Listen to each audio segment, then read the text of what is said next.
Hello everyone, in this video we will see how we will read the messages from a single user. Okay, so first let us read these three messages. So let us right click and click inspect. So it will select a parent object.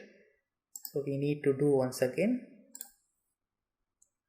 And you can see that this span tag represents the messages and this tag is a children of this div tag, and this div tag has the class name, this one.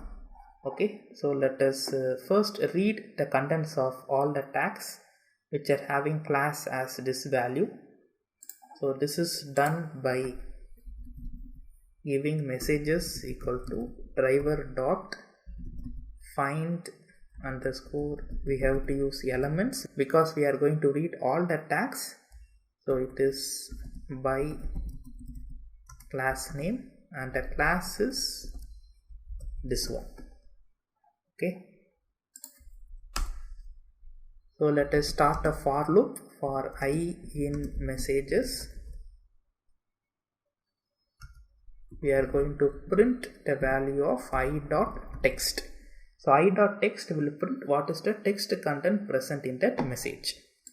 And when you run this code, you can find that there are three messages in this chat and all these three messages are being read and displayed as the output.